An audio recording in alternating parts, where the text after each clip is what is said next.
Help support the show by joining the Patreon or becoming a YouTube member. Also, hit that like button and subscribe if you want more Browns-focused content. So it's time for another mock draft for the Cleveland Browns. Now, again, as you guys know, I don't like to do the traditional easy, let me do a mock and say that this is the most realistic outcome for the Cleveland Browns. I like to use mock drafts in a bit more of a creative way. And I'm going to try to exercise that today by not just exclusively looking at the draft for a mock draft, but also considering the offseason when it comes to a mock draft. See, that's the number one thing a lot of draft discourse at this point of the year kind of ignores, is that your team is going to have a whole free agency before they even get close to the NFL draft. So we're going to consider free agency. We're going to consider everything. We're even going to talk a little bit about Dante Moore declaring to go back to Oregon, which certainly changes things up.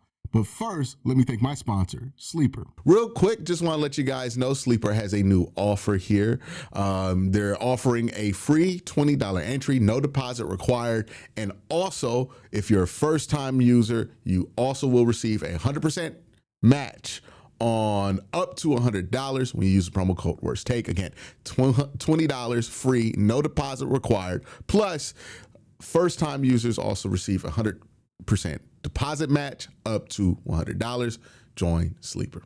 Okay, so today I have 3 mock draft scenarios and 3 free agency scenarios to go with every mock draft. So that's how this is going to work. We're going to go through the mock draft, and then we're going to talk about how we're going to supplement the team in free agency, and then we're going to go through what that depth chart might look like if the Browns are able to accomplish both those things with the mock draft and the free agency. What does the week 1 roster look like? This one is a more straightforward approach here, right? Just went straight forward, didn't think about quarterback, just picked at 6, picked at 24, picked at 39. No trades in this one. And this is a pretty solid outcome if you're the Cleveland Browns for not getting a quarterback, because you do get to answer a lot of other questions on your roster, right? You go Carnell Tate, wide receiver, number 6 overall.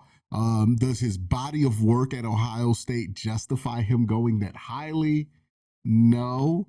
But do you think that he could become a wide receiver who could justify that pick? I think he probably has the best chance to do so. Maybe if Jalen Tyson were healthier, I would feel much better about that. But his medicals seem to not be great, which makes me very concerned because the Browns are already dealing with one receiver who can't stay healthy. Carnell Tate, who I go with, number 6. You get a wide receiver to anchor the room around. Then you bring in Francis from the University of Miami. He's listed as tackle. I think he will kick inside and play guard. And then Caleb Lomu, who will play tackle for you at pick 39.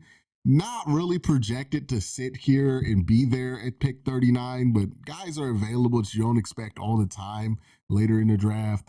Maybe you can get lucky and get Caleb Lomu there. He could play tackle for you and hold down that position. What you accomplish with these 2 picks is, 1, you fill the hole at left tackle and you get somebody you think can be good in the long run at the position. But what you're accomplishing with Mayoga, I don't know how to pronounce it. If you have the pronunciation guide, please drop it in the comment section down below. But what you accomplish with him is you get a physical guy to anchor your run game, right? And that's what I think the Browns need to focus on, is just being a lot more physical on the offensive line. So those 2 help you accomplish that goal. You get Max Clare to anchor down a 2 tight end look with Harold Fannin. Keon Sabb as a safety. Pat Coogan, who you might be able to plug in at center. Maybe he saves you some money in free agency. Maybe you still feel the need to go and get a Linderbaum, but if you can't land on a Linderbaum, you can lean on Pat Coogan. Thaddeus Dixon, corner out of North Carolina. Again, another corner who can hold it down. Xavier Thomas and Deshaun Stribling, and some late round selections for you. And then Alex Harkey. So Alex Harkey, I like him as a tackle. I've watched a couple of games of Oregon. I think he'll be interesting going forward. But that's the first scenario, at least mock draft wise. But let's shake it up and see the free agency outcome. See, in free agency, it's pretty simple, right? You spend about $16 million on a center in Tyler Linderbaum. You could flip that and make that a guard. Maybe you want to spend, a quarter of that money or half of that money on Isaac Seumalo. $8 million on a backup tackle. Jonah Williams is going to be my stand-in for a backup tackle in this video. So if you don't like Jonah Williams, pick any backup fringe starter tackle you want to. The reason I want the Browns to be able to spend some money at that position is DeJuan Jones has not been healthy. So you can't 100% rely on him. He's going to miss some games. I don't want the first option if DeJuan Jones has to miss a couple of games or, God forbid he gets hurt for the season again, is that we're back to KT Leviston, who I want to convert to a guard eventually. Jonah Williams would be able to serve that purpose of, hey, if DeJuan gets hurt, you could throw Jonah out there and Jonah could be okay. This scenario, you would have to spend for a quarterback. You're probably spending $20 million for Malik Willis. That's what the price is likely going to be for him. Hopefully it's not as high as that, but that's what it seems like it's going to be for him. And then $3 million on a veteran wide receiver to just give that room a little bit of leadership and direction. So that's scenario A. If we look at how this would line up on the depth chart, let's pull that up right here. So this would be the adjusted depth chart. If a position group is not named on this depth chart, that means that it didn't really get touched. So like running back's not here.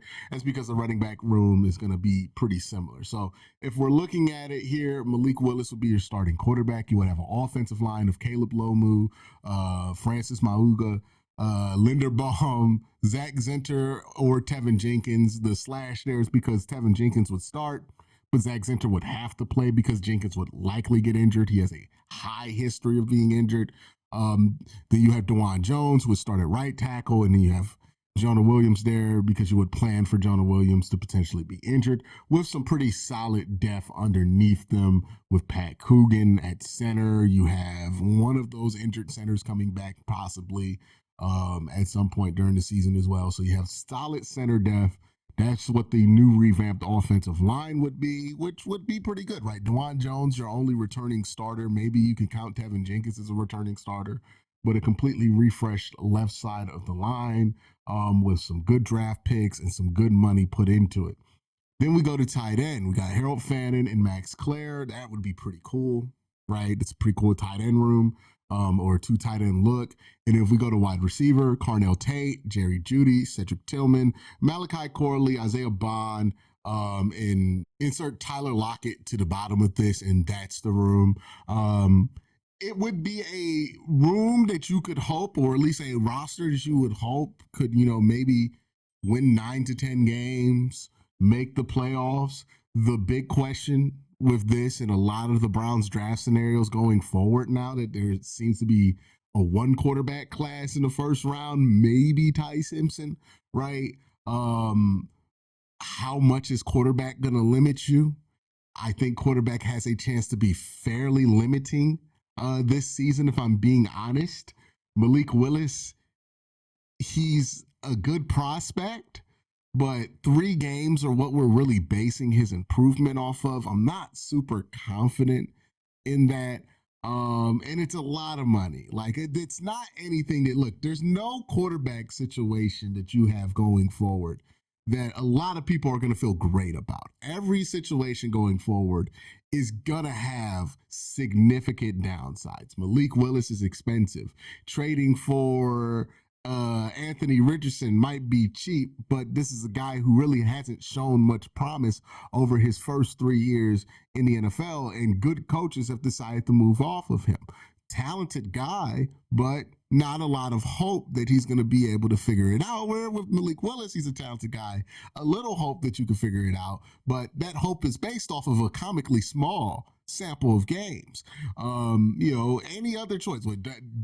If you go with Daniel Jones, he's coming off an Achilles tear, and he's a quarterback who thrives on his athletic ability. Trading for Mac Jones, that has significant downsides. Mac Jones has a history of being up and down at the quarterback position, and it seems like it's a lot of stuff, Shanahan smoke and mirrors that went into propping him up. Kyler Murray, that would also be another option with significant downsides here, right? Even if you want to draft Ty Simpson, there's downsides to that. You can't just lean into that. If you want to give Shador a chance, there's significant downsides to that. If you want to give Dylan Gabriel a chance, there's significant downsides to that. There's no real scenario here that you walk away like, yes, good, right? That went out the door when Dante Moore declared for college, because the Browns' best case scenario was like trading up for Dante Moore or like lucking into Mendoza there, right? Like if you can't get one of those two, now we're in the twilight zone when it comes to quarterbacks. But if you look at the roster around the quarterback position, this is what everybody in the comment section has wanted, right? Strong offensive line, strong tight end room, strong receiver room. I mean, you go from look at the receiving options. On top of Dylan Sampson at running back, you have Max Clare, Harold Fannin, Carnell Tate, Jerry Jeudy, Cedric Tillman. You're pretty set there at pass catchers. So, you would give Malik Willis a fair chance to succeed. You would give whoever's the quarterback a fair chance to succeed. My fear is that this is a roster that wins seven games. They improved 2 games from last year. They win 7 games, but you end the season with no real path to a quarterback, much like the Browns have ended this season with no real path to a quarterback. So that's the big concern there, right? How are the Browns going to get to a path for a quarterback? And if they aren't going to have a path next year, do they have to take a swing this year? Tough question. Tough question. All right. This is scenario 2. Now, this involves a trade back. I traded back from 6 and then threw in pick 139 with LA. LA gave me their first round pick 13, and they gave me their first round pick 29. So I would get 3 first round picks in this draft. Let's see what I did with them. All right. So first thing, pick 13, you get the guard out of Miami. It's a little high for a guard, but you feel like he could be a tone setter, a difference maker at the position. You're going to build your offensive line culture around what he can do. It makes sense to take it wherever you want to take it. Caleb Lomu would be the pick at 24. Again, a little bit early for him, but who knows? With tackles, you don't want to be left out. He's the one guy you think can start at the position, so you take Caleb Lomu. And then Ty Simpson at pick 29. Now, this is where maybe some people are celebrating. Maybe some people are like, oh, God, another 20s quarterback. Maybe some people are on the fence about this one. At this point, if the Browns had 3 first-round picks, they already got the 2 tackles that they want, why not go after Ty Simpson, right? Like, it makes as much sense as any other option. I have my concerns about Ty as a prospect. His second half of the season tape wasn't great. Turned out he was super injured during the second half of the season. Still a little bit worried that he might have a build that puts himself in a position to get injured far too easily, right? Because he is a very thin guy. He's not the biggest guy in the world. My concern is at 23, his body's done developing and he has just a pretty fragile build, which is my concern with him. But he could be okay at quarterback, and you got to take that chance at 29, especially if it doesn't cost you anything. Your second round pick, Chris Bell, big wide receiver out of Louisville. Then you get D'Angelo Pond, slot corner out of Indiana. Genesis Smith, Bryce Lane, Oscar Delp, Dezon Stribling, who will be moved for a pick later, for a player later. And then Alex Harkey. Now, if you didn't know, this is the mock draft I did with Kobe on Q and Kobe. These next 2 are the mock drafts that I did on Q and Kobe. So if these look familiar, that's why. This is another intriguing scenario. Again, you get the trenches sewed up. You get 2 offensive linemen. You get a wide receiver. You even get to get the quarterback. So depending on what you feel about Ty Simpson, this may be the scenario for you. Now let's look at what we do in free agency with scenario B. Much like scenario A, we got to get a center. We got to get a starting offensive lineman in free agency. About $16 million for Tyler Lindenbaum. About $8 million for Jonah Williams, who will be a backup tackle. Again, if you don't like Jonah Williams, replace him with whoever backup tackle you think is in that range to go get. You would trade pick 206. So Channing Stribling, not on the team, in a 2027 fifth, probably the Houston 2027 fifth, for Anthony Richardson. And then you'll spend about $10 million on Deebo Samuel. If you don't like Deebo, imagine another $10 million veteran wide receiver. I don't really care to argue about which veteran wide receiver you want to get, just that you get a veteran wide receiver that you would think is worth $10 million. So whoever you think that is, the Browns get that guy. I throw in Deebo because I think Deebo was actually pretty useful for the Commanders last year. But if you don't like Deebo, throw somebody else in. But yeah, Anthony Richardson for 2/5, I think is about what it would cost to go get him. If we look at the depth chart in this scenario, this would change things to be, let's see here for scenario B. We got 2 depth charts, one for offense, one for defense here. So quarterback would be Anthony Richardson at the beginning of the season, and then a transition into Ty Simpson. Your hope would be that Anthony Richardson has a Sam Darnold year, and that allows you to get a full year of development under your belt for Ty Simpson. It also allows Ty Simpson to recover from all of these injuries that he had, and maybe even add some weight so he can be more resistant to injuries. So that's a perfect world, right? Anthony Richardson gets that 1 year. Sam Darnold's out. And then Ty Simpson takes over next year. But if Anthony Richardson craps out, you can put Ty Simpson in. Offensive line, very similar to what we've talked about, right? This is the same exact line that we had from the last one. Tight end, it would be Fannin and Oscar Delp, and then probably another, minimum guy for tight end 3. And then wide receiver would be Jerry Jeudy, Deebo Samuel, Cedric Tillman, Chris Bell, Bryce Lance out of North Dakota State, and Corley, Bond, and Thomas. So that would be scenario B. It's not the worst scenario in the world. It really depends on what you think about Ty Simpson. I think that's going to be a big question for everybody when it comes to this year's draft is what do you think of Ty Simpson, right?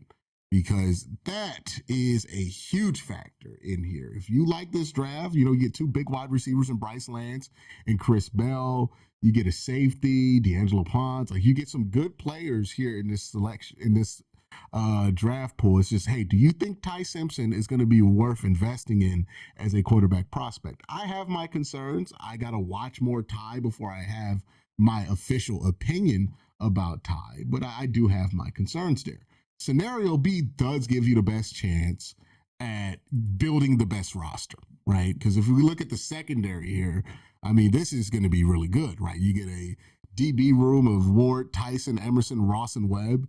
So you got Ward and Tyson holding it down on the boundaries. You get D'Angelo Ponds in the slot, Miles Harden backing them up. And then at safety, you have Hickman, Delpit, Genesis Smith. Like, it's a pretty good room there. So, if you feel like Ty Simpson can be pushed to a point to where you can win a championship with them, then this is the scenario to go. Trade back at 6 and then have all those extra picks, address all of these other things, and maybe sneak back around and get your quarterback late in the draft. We got one more scenario to go, but I want to thank my second sponsor for today, FANATICS. So look, if you know anything about me, you know that I am a self-proclaimed and unashamed sports nerd.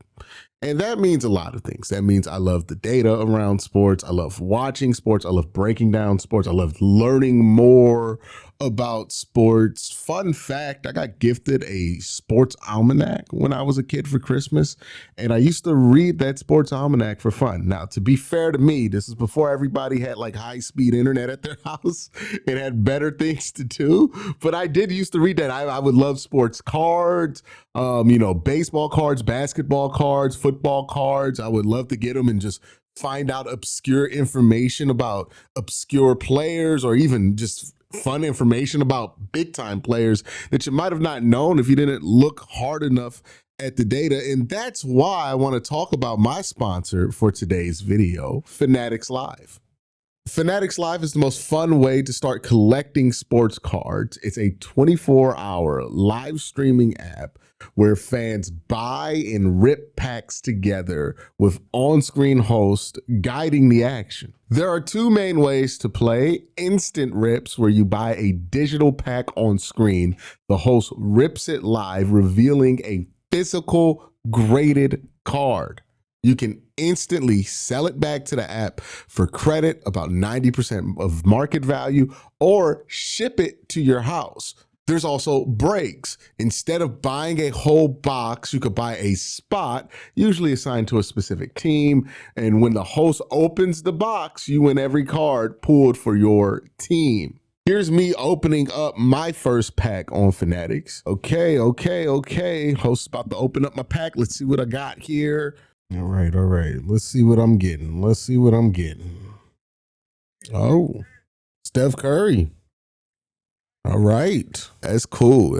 You get like the 3D thing, and you get to go into the app. And if you go into the app, you can actually see like the kind of close up of it. That's really cool. You can even read the back. Look at this. This is really cool.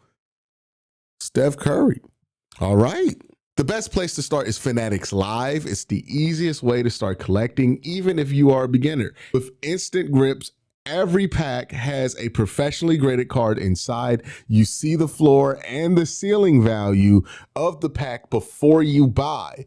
And then once the card is revealed, it appears instantly in your collection tab. And in there, you can decide what you want to do with your card. You can keep it, ship it, or sell it instantly for credit to keep ripping.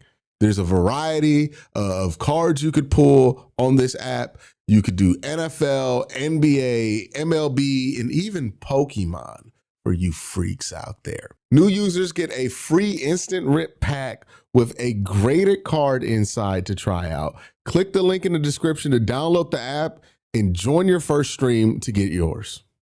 All right, so this one, when there was Dante Moore, was maybe a bit of a pipe dream. I think it's unrealistic. It's not even just unrealistic. It's a dream at this point. But this is what the mock draft scenario kicked up when I traded to number 2. Traded a pick 6 and 2 second-round picks, and then 2 fifth-round picks for pick 2 and a 4th-round pick in this year's draft. So that's the trade. That's the move that I made here. And then for whatever reason, the Raiders didn't choose Fernando Mendoza. So I took Fernando Mendoza at number 1 overall, which is a huge weight off the back of the franchise. Look, if the Browns were able to get Fernando Mendoza in this draft, it would be huge, because that's a real chance at a franchise quarterback when I really don't see there being much of a pathway outside of having the number 1 overall pick this year, or outside of even in 2027. I really don't think the Browns are going to have a path to a quarterback. I think the Browns are going to probably win at least 7 games next year if they improve the team properly. That's not going to be good enough to land them a quarterback. I also think a lot of teams have extra first-round picks, like even Pittsburgh. They're going to probably trade Mike Tomlin for a first-round pick. If you look at the history of coach trades, right? John Gruden went for 2 firsts and 2 seconds. Sean Payton went for a first and a second. The Steelers still have the rights to Mike Tomlin, so if he wants to coach somewhere else next year, they get to trade him to wherever he's going to go to, much like what happened with Sean Payton.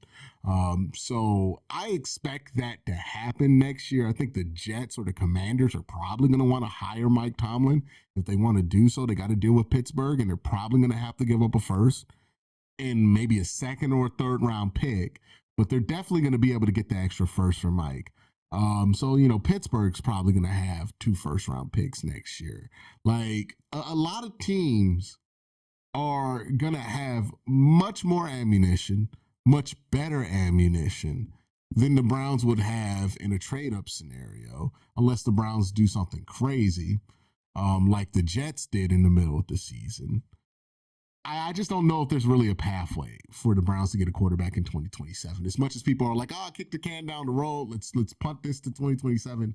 I think people are underestimating that the Browns are going to get better, which is going to make their draft position worse. And that's going to put them in a spot where it's going to be really, really hard to obtain a pick that's going to get them a chance at a quarterback that they really like. So, yeah, getting Mendoza here would be an absolute dream because I don't know how they're going to answer the quarterback position without some kind of miracle happening. And this would, quite frankly, be a miracle for the Browns.